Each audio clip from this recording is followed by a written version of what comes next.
Bonjour, je suis Maître Dominguez, avocate et spécialiste en droit des successions en Espagne. Et dans cette vidéo, nous allons traiter les délais lors d'une succession en Espagne. Restez avec nous pour découvrir les délais à respecter pour payer les impôts, ce qui se passe si vous dépassez ce délai et surtout pourquoi vous devriez faire appel à un avocat. Le délai pour déposer et régler les impôts en Espagne. Retenez bien, vous avez 6 mois pour déposer la déclaration des impôts et les payer. Car ce délai commence à la date du décès et pas plus tard. Et cela même si vous ne connaissiez pas la date du décès. Il faut faire attention car en Espagne, vous avez des impôts qui n'existent pas dans votre pays. Vous avez d'un côté l'impôt des successions et d'un autre côté l'impôt sur la plus-value municipale. Si vous voulez savoir davantage sur la plus-value municipale, je vous invite à regarder notre vidéo. Mais que se passe-t-il si vous dépassez ce délai? Si vous dépassez les 6 mois, vous serez redevable ou vous risquez d'avoir des pénalités, des intérêts de retard et des majorations. Plus vous tardez, plus vous allez payer. Mais peut-on demander une prolongation de ce délai? Heureusement, oui. Vous pouvez demander une prolongation de ce délai, mais il faut respecter certaines conditions. Et notamment, il faut solliciter cette prolongation, il faut déposer la demande avant le 5e mois depuis la date du décès. Si vous la déposez dans le 6e mois, la prolongation n'est pas valide et vous ne pourrez pas en bénéficier. En plus, lorsque vous déposez cette demande, vous devriez aussi fournir certains documents. Au total, vous pouvez disposer d'une année pour régler la succession si vous avez demandé la prolongation de l'impôt. Rappelez-vous, un avocat peut vous aider à ne rien rater.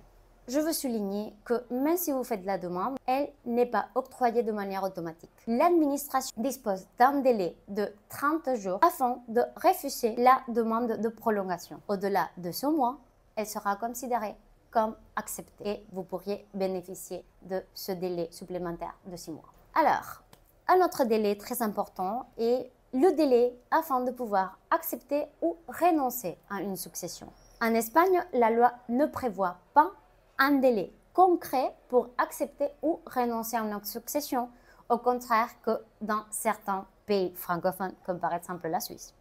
Mais dans la pratique, c'est vrai qu'il est vivement recommandé de le faire dans les 6 mois afin d'être en règle avec les autorités fiscales.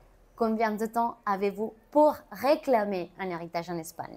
Eh bien, la loi espagnole indique que vous avez un délai maximum de 30 ans afin de pouvoir réclamer un héritage en Espagne. Même si vous avez 30 ans, ça ne veut pas dire que vous devez attendre. Vous pouvez le faire à tout moment.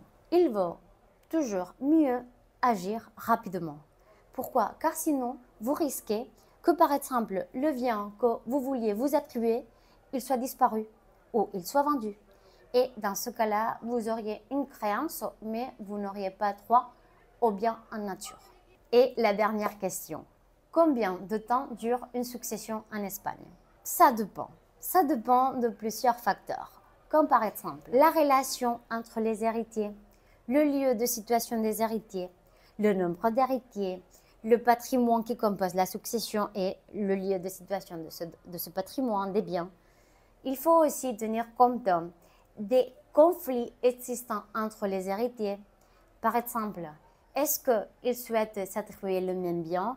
Est-ce qu'ils sont d'accord? Est-ce qu'il y a quelques questions qui sont soulevées pendant la succession? Donc, vous voyez, il y a plusieurs facteurs qui nous empêche de vous indiquer un délai concret. Mais c'est vrai que si tout le monde est d'accord, que tout est clair et que les héritiers sont préparés, qu'ils s'agissent rapidement, une succession peut être finie dans quelques mois. Par contre, s'il y a un conflit ou s'il y a beaucoup de biens ou s'il y a, par exemple, un héritier qui n'est pas trouvé, vous pouvez compter plusieurs années. Moi, par exemple, j'ai eu des successions qui ont été bloquées pendant plus de 20 ans. Eh bien, pourquoi faire appel à un avocat lors d'une succession? Vous l'avez bien compris. L'avocat a un rôle central dans une succession en Espagne. Si vous n'avez pas vu d'autres vidéos dans la chaîne, je vous invite à regarder la vidéo qui parle du rôle du notaire espagnol. car là, vous allez comprendre qu'un avocat, il est indispensable dans une succession en Espagne.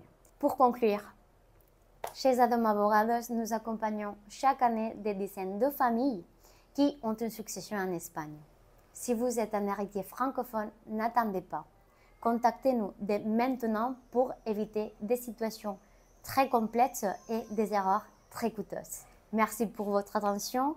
Si cette vidéo vous a aidé, je vous invite à la liker et à vous abonner à notre chaîne pour ne rien rater. À bientôt.